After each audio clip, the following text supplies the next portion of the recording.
நம்முடைய பிதாவாகிய தேவனிடமிருந்தும் ஆண்டவராகிய இயேசு கிறிஸ்துவிடமிருந்தும் அனைவருக்கும் கிருபையும் சமாதானமும் உண்டாவதாக. கடவுளின் வார்த்தையை சற்று நேரம் தியானிக்க எடுத்துக்கொண்ட தியான போதி நீதிமொழியின் புஸ்தகம் 28ஆம் அதிகாரம் 20ஆம் வசனம். உண்மையுள்ள மனிதன் பரிபூர்ண ஆசீர்வாதங்களை பெறுவான். அன்புக்குரிய கடவுளுடைய பிள்ளைகளே, ஆண்டுடைய பெரிதான கிருபையினாலே ஒரு புதிய நாளின் காலை பொழுதிலே கடவுளை ஆராதிக்கவும் ஆண்டவருக்கு நன்றி செலுத்தவும் கர்த்தர் கொடுத்த இந்த புதிய நாளுக்காக ஆண்டவரை போற்றுவோம். கடவுள் மனிதனை, மனுக்குலத்தை ஆசீர்வதிக்கின்ற இறைவனாக காணப்படுகின்றார்.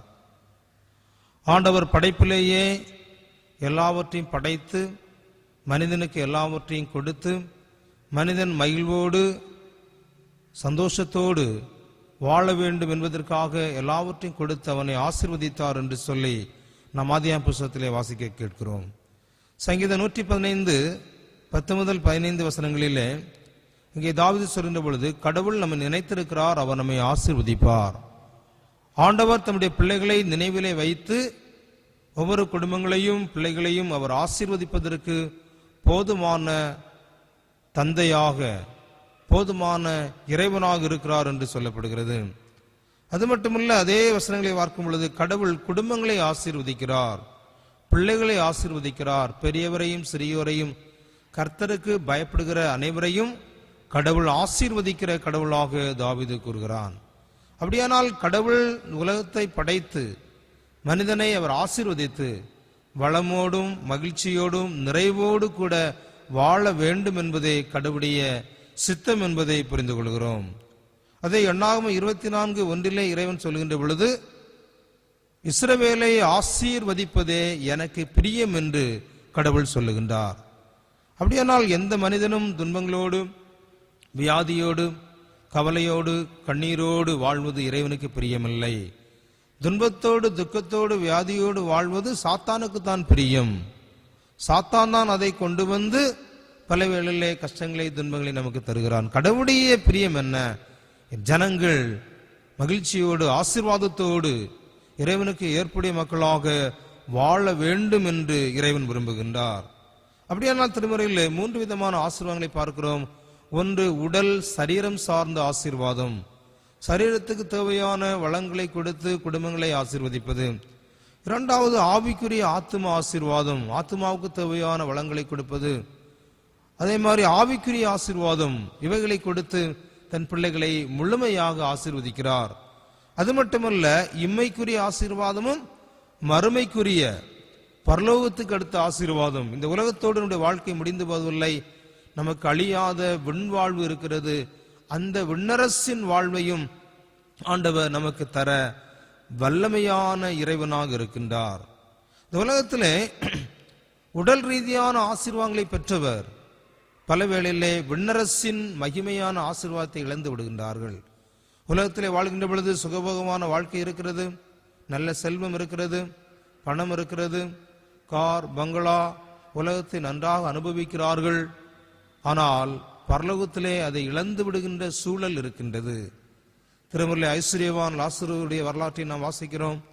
ஐஸ்வர்யவான் உலகத்திலே எல்லா ஆசீர்வாதங்களை பெற்றான் என்று நாம் நினைக்கின்றோம். சம்பூர்ணமாக வாழ்ந்தான், நன்றாக புசித்தான், குடித்தான், சாப்பிட்டான், மகிழ்வோடு வாழ்ந்தான், செல்லும் அதிகமாக இருந்தது. தன் களஞ்சியத்தை இடித்து பெரிதாக கட்டி ஆத்துமாவை மகிழ்ந்திரு என்று சொல்கிற அளவுக்கு உலகத்திலே எல்லாம் பெற்றான். ஆனால் மரித்த பொழுது அவனுடைய நிலைமை பரிதாபமான நிலைமை. ஒரு சொட்டு தண்ணீருக்கு அவன் வேதனைப்பட்டான். உலகத்திலே இருக்கின்ற பொழுது நித்தியத்தை குறித்த, நித்திய வாழ்வை குறித்த கரிசனை அற்றவனாக இருந்தான். இந்த உலகமே சதம் என்று நினைத்தான். புசித்து குடித்து மகிழ்ந்திருந்தான். உலகத்திலே வாழ்ந்த பொழுது நித்தியத்தை குறித்த அக்கறை இன்று வாழ்ந்தான். அது மட்டுமல்ல, அருகிலே இருக்கிற பிறனை குறித்தும் ஒரு கரிசனை அற்று இருந்தான். அருகிலே வீட்டில் இருக்கிற ஒரு மனிதன் லாசரு, அவனுடைய காயங்களை குறித்து கவலை இல்லை. அவன் ஒரு நேர உணவுக்காக நாய்களோடு கூட போராடி கொண்டிருந்தான். அவனுக்கு ஒரு உணவு கொடுக்க அவனுக்கு விருப்பமில்லை. அவனுடைய காயங்களை ஆற்ற மனதில்லை. பிறரை குறித்த கரிசனையற்றவனாக வாழ்ந்தான். கடவுளை குறித்த, விண்ணரசை குறித்த கவலையும் இல்லை. உலகத்தில் இருக்கிற மனிதனை குறித்தும் கரிசனை இல்லாமல் வாழ்ந்தான் என்று புரிந்து கொள்கிறோம். உலகத்திலே நன்மை பெற்றான், விண்ணரசிலே அந்த ஆசீர்வாதத்தை இழந்து விட்டான் என்று புரிந்து கொள்கிறோம். கடவுள் இங்கே சொல்லுகிறார், கடவுளுடைய பிள்ளைகளை பரிபூரணமாக ஆசீர்வதிக்கிறார். இம்மைக்குரிய ஆசீர்வாதத்தையும் மறுமையான விண்ணரசின் 1000 ஆண்டு இறைவனோடு கூட வாழ்கிற அந்த விண்ணரசின் பேற்றையும் கடவுள் தந்து இறை மக்களை ஆசீர்வதிக்க விரும்புகிறார். அவர் தேடுகின்ற ஒரு காரியம் மனிதனிடத்திலே உண்மை, ஃபெய்த்ஃபுல். ஆண்டவரிடத்திலே, கடவுளிடத்திலே உண்மையை இறைவன் எதிர்பார்க்கிறார் என்று ஞானி சொல்வதை பார்க்கிறோம். சங்கீதம் 12:1 இங்கே தாவீது சொல்கிற பொழுது, தேசத்திலே பக்தி உள்ளவன் இல்லை, உண்மை குறைந்து கொண்டு இருக்கிறது, உண்மை இல்லை என்று சொல்லப்படுகிறது. தேசத்திலே எல்லாம் வளருகின்றது. பொருளாதாரம் ஒவ்வொரு ஆண்டுக்கு ஆண்டு வளர்ந்து கொண்டே இருக்கிறது. பொருளாதாரத்துறை வளர்கிறது, மருத்துவம் வளர்கிறது, போக்குவரத்து துறை வளர்கிறது, தொடர்புத்துறை வளர்கிறது, தீவிரவாதம் வளர்கிறது. எல்லா துறைகளும் நன்றாக வளர்ந்து வளர்ந்து பெருகி கொண்டிருக்கிறது. ஆனால் சமூகத்திலே, தேசத்திலே உண்மை மட்டும் குறைந்து கொண்டே வருகிறது. கடவுள் உண்மையை தேடி பார்க்கிறார், உண்மை இல்லை என்ற சூழ்நிலை பார்க்கிறோம். அரசாங்கத்தை எடுத்துக்கொண்டாலும் ஆண்டவர் நல்ல பதவிகளை கொடுக்கிறார். எம்எல்ஏ, எம்பிக்கள், முதல்வர் என்ற பதவியை கொடுத்து தேசத்திற்கு சேவையாற்ற வேண்டும், பணியாற்ற வேண்டும், ஏழை எளிய மக்களை கவனிக்க வேண்டும், நாட்டுக்கு நல்ல காரியங்களை செய்ய வேண்டும் என்பதற்காகவே கடவுள் உயர்ந்த பதவிகளை கொடுக்கிறார். பதவிக்கு வந்த பின்பு தங்களை எப்படி வளப்படுத்த வேண்டும் என்று ஒவ்வொருவரும் உண்மையற்று கோடி கோடியாக ஊழல், அடிக்கிற ஊழல் 100 கோடி அல்ல 1000 கோடி என்று தனக்காக சேமித்துக் கொண்டு தேசத்திலே உண்மை இல்லாத சூழ்நிலை. கடந்த நாளில் பேப்பரில் வாச இலங்கை அதிபர் ராஜபக்சே 13,000 கோடி அரசு பணங்களை தனக்கென்று வைத்துக் கொள்கிறார். தன் குடும்பத்துக்காக எடுத்தார் என்று சொல்லி பார்க்கிறோம். உயர்ந்த பொறுப்பை கொடுப்பது தேசத்திற்கு சேவை செய்ய, பணியாற்ற. ஆனால் உண்மையற்று தங்களை மட்டும் வளப்படுத்துகிற சூழலை பார்க்கிறோம். திருச்சபையிலையும் கடவுள் உண்மையை எதிர்பார்க்கிறார். திருச்சபை பொறுப்புகள், விசுவாசிகள் உண்மையுள்ள மக்களாக வாழ வேண்டும். கடவுள் கொடுக்கிற பொறுப்பு பிறருக்கு பயன்பட. திருச்சபையில இன்றைக்கு உண்மையற்ற சூழ்நிலையை பார்க்கிறோம். குடும்ப வாழ்விலும் இறைவன் எதிர்பார்க்கிற ஒரு காரியம் உண்மை. கணவன் மனைவியிடையே உறவு உண்மை, பிள்ளைகள் பெற்றோருக்கு உண்மை, சக விசுவாசிகளுக்கு உண்மையை எதிர்பார்க்கிறார். ஆனால் பல வேளையிலே உண்மையற்ற நிலைமையை பார்க்கிறோம். ஆனால் நம்முடைய ஆண்டவர் உண்மை உள்ளவராக இருக்கிறார் என்று திருமறை சொல்கிறது.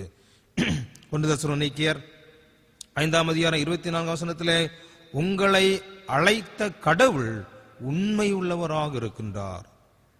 1 கொரிந்தியர் 1:9 உங்களை அழைத்த கடவுள் உண்மை உள்ளவர்.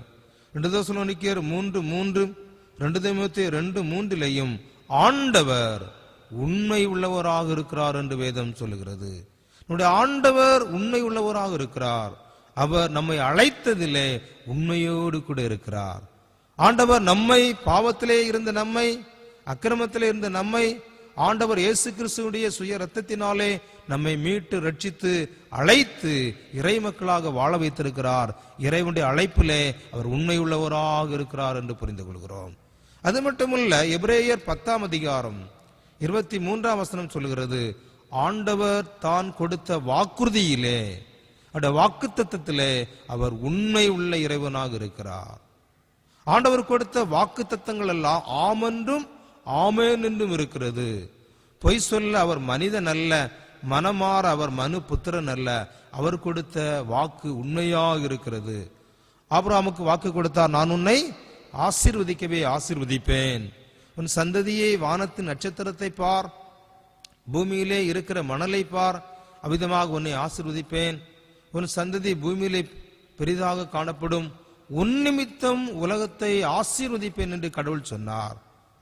வாக்குத்தத்தம் அவர் கொடுக்கின்ற பொழுது அவனுடைய வாழ்விலே நடைபெறாத முடியாத ஒரு சூழல்.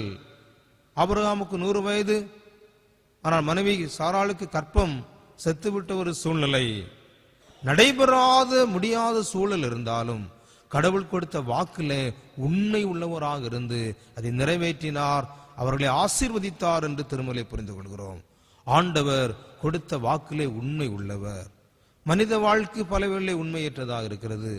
ஒரு இடத்திலே வருவேன் என்றால் செல்வதில்லை, நாளிலே உனக்கு இவ்வளவு ரூபாய் தருவேன் என்று சொன்னால் நான் சொல்லவே இல்லை என்று சொல்லி வாக்கு நாணயம் அற்ற மக்களாக, உண்மைக்கு புறம்பாக சொல்லுகிற மக்களாக மனித வாழ்வும் நம்முடைய வாக்கு இருக்கிறது. ஆனால் ஆண்டவர் தான் கொடுத்த வாக்கிலே உண்மை உள்ளவர் என்பதை புரிந்து கொள்கிறோம். 1 யோவான் 1:9 நம்முடைய பாவங்களை சுத்திகரித்து மன்னித்து நம்மை நீதிமானாக மாற்றுவதிலே அவர் உண்மை உள்ள இறைவனாக இருக்கிறார். மனிதன் தவறி போகின்றான், பாவத்திலே விழுந்து விடுகிறான். ஆனால் அவன் மனம் திரும்பி ஆண்டுடைய சமூகத்திலே வருகின்ற பொழுது அவனை மன்னித்து குற்றமற்றவனாக ஏற்றுக்கொள்வதிலே, அவனை நீதிமானாக மாற்றி கடவுளுடைய அரசிலே சேர்த்துக் கொள்வதிலே ஆண்டவர் உண்மை உள்ள இறைவனாக இருக்கிறார் என்று 1 யோவான் 1:9 வாசிக்கிறோம். அந்த கடவுள் உண்மையுள்ள மக்களை விரும்புகிறார், எதிர்பார்க்கின்ற இறைவனாக இருக்கின்றார். வாசித்த பழைய ஏற்பாட்டு பகுதியிலே எண்ணாகமம் 12:7 சரி, எபிரேயர் 3:5 கடவுள் மோசேயை குறித்து கொடுக்கிற சாட்சி என்ன? என் தாசனாகிய மோசே கடவுளுடைய வீட்டிலே எங்கும் அவன் உண்மை உள்ளவனாக காணப்பட்டான் என்று சொல்லப்படுகிறது. கடவுள் தாசன் மோசே இஸ்ரவேல் ஜனங்களை விடுதலை பயணத்திலே விடுவித்து தன் ஜனங்களை வனாந்தரத்திலே வழிநடத்தி ஆண்டவருடைய அந்த கானானுக்கு கொண்டு போகின்ற பாதையிலே எவ்வளவோ நெருக்கடிகள், துன்பங்கள், கஷ்டங்கள், உண்மையற்ற சூழ்நிலை வந்த பொழுதும் அவன் உண்மை உள்ளவனாக, தன் ஜனங்களுக்கு ஆற்ற வேண்டிய பணியிலே உண்மை உள்ளவனாக, எவ்வளவோ நெருக்கடிகள், கஷ்டங்கள், வணங்கா களத்துள்ள ஜனங்கள், முறுமுறுத்த ஜனங்கள் மத்தியிலே கடவுளத்திலே ஜெபிப்பதிலே உண்மை உள்ளவனாக, இந்த மக்களுக்கு உழைப்பதிலே உண்மை உள்ளவனாக, இந்த மக்களுடைய தேவைகளை சந்திப்பதிலே அவன் உண்மை உள்ளவனாக இருந்தான். கடவுள் சாட்சி பகிர்ந்தார் என்று சொல்லப்படுகிறது. 1 சாமுவேல் 22:14 சொல்கின்ற பொழுது அங்கே ஆசாரியனாகிய அபிமெலேக் சொல்லுகின்றான், தாவீது உண்மை உள்ளவன், தாவீதை போன்றவன் யார் என்று சொல்லப்படுகிறது. தாவீது தன்னுடைய அரச பதவியில் இருக்கின்ற பொழுது கடவுளுக்கு உண்மை உள்ளவனாக இருந்து இறை மக்களுக்கு அவன் சேவையாற்றினான் என்று சொல்லப்படுகிறது. எனவே அவன் என் இதயத்துக்கு ஏற்றவன் என்று கடவுளால் புகழாரம் சூட்டப்பட்டான். தாவீது என் இதயத்துக்கு ஏற்றவன். தானியேல் 6:4 சொல்கின்ற பொழுது அங்கேயும் தானியேலை சொல்கின்ற பொழுது உண்மையுள்ள மனிதன் தரியுடைய ஆட்சியிலே மிக உயர்ந்த பொறுப்பிலே இருந்த பொழுது அவனை குறைசாட்டி அவன் அந்த அரச பதவியில் மாற்ற நினைத்த பொழுது அவனிடத்திலே காணப்பட்ட தன்மை, அவன் உண்மையுள்ள மனிதனாக இருந்தான். எனவே கடவுள் அவனை சிங்கத்தின் கெவியிலே இருந்து பாதுகாத்து அவனை ஆசீர்வதிப்பதிலே ஆண்டவர் போதுமானவராய் இருந்தார் என்பதை புரிந்து கொள்கிறோம். கடவுள் நமக்கு கொடுக்கிற ஆவியானவர் உண்மையானவர். சத்திய ஆவியாகிய தேற்றரவாளனை கடவுள் நமக்கு தந்திருக்கிறார் என்று யோவான் 16:13 வாசிக்கிறோம். அன்புக்குரிய கடவுளுடைய பிள்ளைகளே, உண்மையற்ற நம்மை கடவுள் தம்முடைய இரத்தத்தினாலே மீட்டு ஆண்டவர் நம்மை ஆசீர்வதிக்க சித்தமுள்ள இறைவனாக இருக்கின்றார். இறைவன் இயேசு கிறிஸ்துவின் வழியாக நமக்கு எல்லா ஆசீர்வாதங்களையும் தந்திருக்கிறார். உலக நன்மையும் ஆன்மீக வளங்களை தந்து நம்ம இந்த உலகத்திலேயும் அழியாத உன்னரசின் வாழ்வை பெற்று வாழ விரும்புகிறார். நம்மிடத்தில் எதிர்பார்க்கிற ஒரே ஒரு காரியம், என்னால் அழைக்கப்பட்ட, என்னால் தெரிந்து கொள்ளப்பட்ட, இரத்தத்தினால் மீட்கப்பட்ட மக்கள் உலகத்திலே உண்மையோடு வாழ வேண்டும் என்று விரும்புகிறார். குடும்ப வாழ்விலே, திருச்சபை வாழ்விலே, சமூக வாழ்விலே, பணியிடங்களிலே, தேசத்திலே இறைவன் கொடுத்த பொறுப்பிலே உண்மையுள்ள மக்களாக வாசித்த நற்செய்தி பகுதி அதுதான் சொல்லுகிறது. எஜமான் திறமைக்கு ஏற்ற தாளந்துகளை கொடுக்கின்றார். ஆனால் அதை அவன் செய்து உண்மையாக பணியாற்றி அதிகத்தை சம்பாதித்த பொழுது, உத்தமும் உண்மையுமான ஊழியக்காரனே, கொஞ்சத்திலே நீ உண்மையாயிருந்தாய், உன்னை அநேகத்தின் மேல் ஐஸ்வர்யம் மாற்றுவேன் என்று சொல்லி அவனை வாழ்த்தினார், ஆசீர்வதித்தார், அதிக நன்மையை கொடுத்தார் என்று திருமறை வாசிக்கிறோம். உண்மையற்ற மனிதனை புறம்பே தள்ளினார் என்று சொல்லப்படுகிறது. உலகத்திலே நாம் உண்மையுள்ள மக்களாக வாழ கிறிஸ்து நம்மை அழைக்கிறார். அவ்விதமாக நாம் வாழ்கின்ற பொழுது இறைவன் இந்த உலகத்தினுடைய எல்லா வளங்களையும் அழியாத விண்ணரசின் வாழ்வை தந்து நம்மை வாழ வைக்க போதுமானவர். அந்த இறைவனிடத்திலே நாம் முழுமையாக பற்றுறுதி கொண்டு இறைவன் விரும்புகின்ற உண்மையுள்ள வாழ்க்கை, ஆண்டவரை ஆராதிப்பதிலே உண்மை, கடவுளுக்கு என்று கொடுப்பதிலே உண்மை, ஏழை எளிய மக்களுக்கு உதவி செய்வதிலே உண்மை, உலகத்திலே ஆண்டவருக்கும் இந்த சமுதாயத்திலேயும் ஆண்டவருக்கு ஏற்புடைய உண்மையுள்ள வாழ்வு வாழ்ந்து ஆண்டவருக்கு பிரியமா ஜீவிக்க ஒருவேளை நம்மால் இயலாமல் இருந்தாலும் கடவுள் தம்முடைய ஆவியானவரை தந்து நம்மை பலப்படுத்தி சக்திப்படுத்தி உண்மையுள்ள வாழ்க்கை வாழ கடவுள் நமக்கு கிருபை புரிவாராக. ஆமென். எல்லா புத்திக்கு மேலான தெய்வீக சமாதானம் உங்கள் உள்ளங்களையும் சிந்தனைகளையும் கிறிஸ்து இயேசுவுக்குள் அவர் வருகை மட்டும் உண்மையுள்ள மக்களாக வாழ கடவுள் கிருபை புரிவாராக. ஆமென்.